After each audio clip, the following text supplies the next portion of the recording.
Un ouragan d'une violence inouïe gronde, mais dans les rédactions des grands médias, c'est motus et bouche cousue. On préfère détourner le regard, noyer le poisson, plutôt que de déranger l'ordre établi.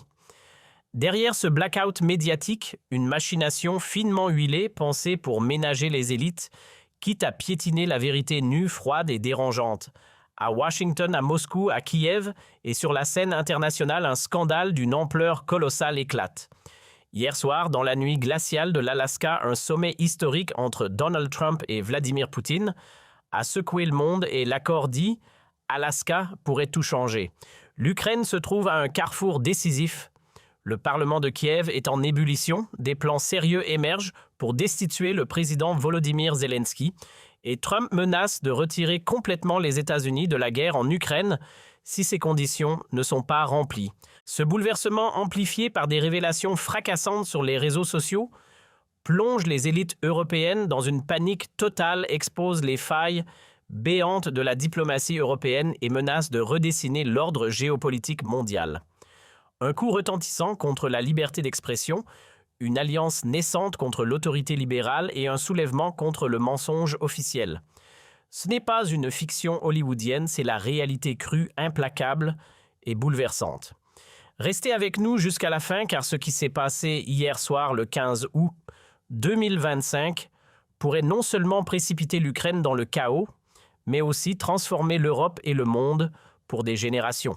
Imaginez la scène dans la nuit du 15 août 2025 au cœur de la nature sauvage glaciale de l'Alaska, à la base militaire de Joint Base Elmendorf-Richardson, à Anchorage, deux des hommes les plus puissants du monde, le président américain Donald Trump et le président russe Vladimir Poutine, se rencontrent pour un sommet historique.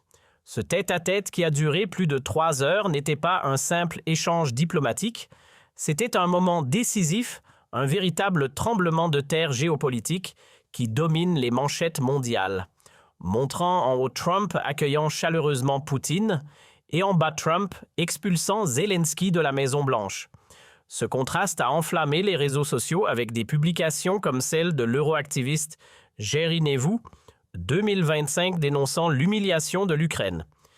Pendant ce temps, à Kiev, le Parlement est en ébullition. Des factions puissantes selon ZDFE du 17 août 2025 envisagent sérieusement de destituer Zelensky accusé de corruption, de mauvaise gestion et de prolonger inutilement la guerre. Pourquoi ce sommet a-t-il provoqué un tel chaos? Quelles sont les implications pour l'Ukraine, l'Europe et l'ordre mondial? Décortiquons cette crise explosive pour révéler la vérité.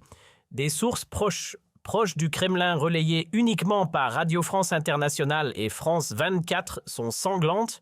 Trump et Poutine ont négocié un accord qui marginalise l'Ukraine et Zelensky est au bord du gouffre. C'est un coup de poing en plein visage pour les citoyens ukrainiens et européens qui cherchent désespérément la vérité dans un océan de mensonges et de désinformation imposés par les élites. Le Rassemblement national Première Force aux élections européennes de 2024 dénonce sans relâche le mur antifasciste. Une construction artificielle conçue pour marginaliser les voix dissidentes et protéger le statu quo.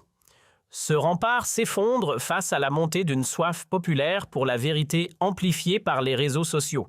Marine Le Pen Jordan, Bardella et Jean-Philippe Tanguy, figures du Rassemblement national, défendent des principes clairs, souveraineté nationale, sécurité des Français et retour au bon sens politique, une ligne qui résonne avec des figures conservatrices internationales comme Trump, Orban, Meloni et Candace Owens, qui critiquent l'arrogance et les échecs des élites européennes. Selon Newsweek, le 10 août 2025, Trump avait envisagé d'inviter Zelensky à ce sommet, mais l'Ukraine a été exclue, suscitant l'indignation de Kiev. Zelensky, dans une publication sur Telegram depuis le compte Zelensky UA, le 9 août 2025 a dénoncé des décisions mortes si l'Ukraine n'est pas incluse, insistant sur l'intégrité territoriale inscrite dans la constitution ukrainienne. Mais Trump, dans une interview accordée à Fox News le 15 août 2025, a lâché une bombe. « Nous avons parlé de beaucoup de choses, y compris de l'organisation du traité de l'Atlantique Nord. Il y a eu d'énormes progrès. » Ces mots sont un véritable tournant.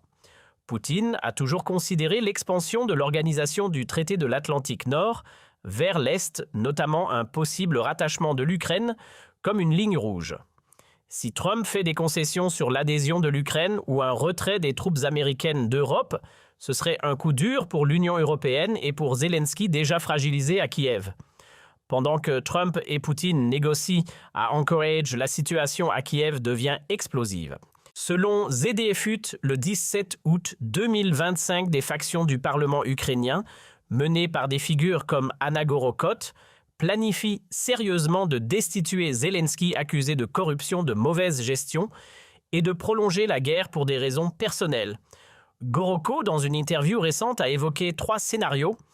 Zelensky accepte un cessez-le-feu et appelle à des élections anticipées. Il refuse et le président du Parlement signe un accord à sa place, ou un coup militaire le renverse instaurant un gouvernement de transition. Ces déclarations relayées par The Hill le 15 août 2025 sont un véritable séisme politique. Des rumeurs d'un meeting secret entre commandants ukrainiens sans Zelensky le 8 août 2025 renforcent les spéculations sur un putsch imminent. Pendant ce temps, selon Politico du 13 août, le Royaume-Uni aurait offert l'asile politique à Zelensky et à un cercle restreint de proches, un signe que même ses alliés doutent de son avenir. Poutine, de son côté, envoie des signaux de désescalade. Des images satellites montrent que la flotte nucléaire russe est rentrée dans ses ports, selon Reuters, le 16 août 2025. Un geste stratégique pour montrer sa force sans compromettre les négociations. Mais Zelensky, dans une tentative désespérée de prouver sa combativité, a lancé le plus grand assaut de drones sur la Russie depuis le début du conflit, juste avant le sommet Zelensky-UA le 11 août 2025. Ce geste, selon USA Today, le 15 août, pourrait avoir épuisé la patience de Trump, qui a menacé de retirer tout soutien américain si l'Ukraine persiste dans des actions militaires pendant les pourparlers.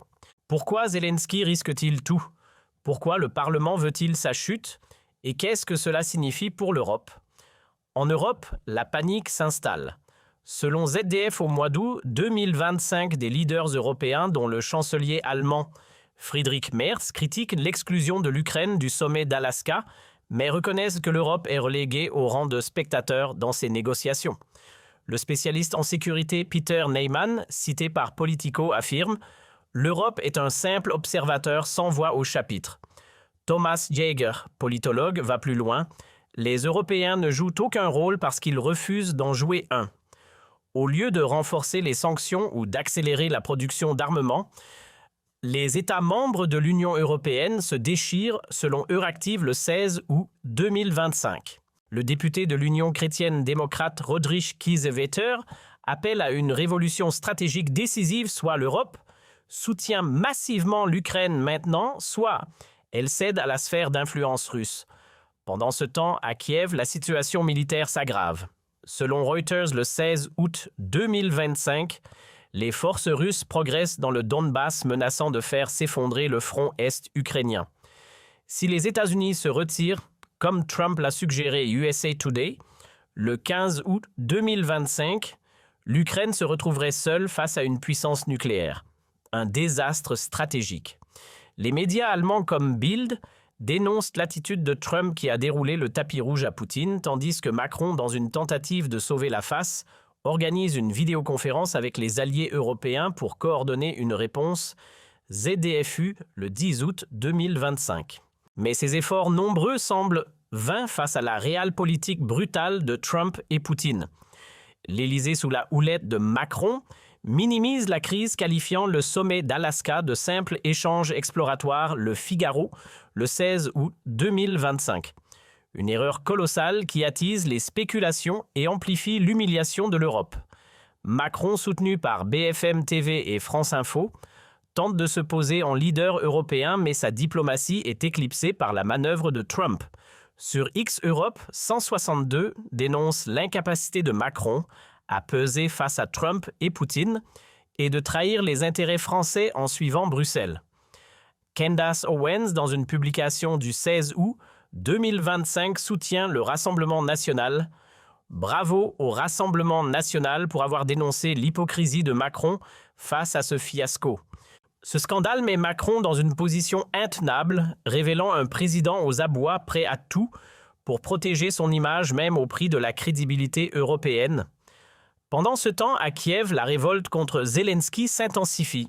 Selon The Hill, le 15 août 2025, des factions du Parlement envisagent un vote de destitution dans les 48 heures, tandis que des rumeurs de coups militaires circulent alimentées par le mécontentement face à la gestion de Zelensky. Mais qui est Emmanuel Macron, ce président si fragile face à ce séisme géopolitique ?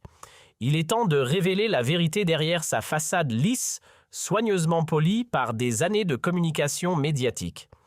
Macron, qui se vend comme un leader moderne, visionnaire et progressiste, traîne un passé qui soulève de sérieuses questions sur sa crédibilité et sa légitimité.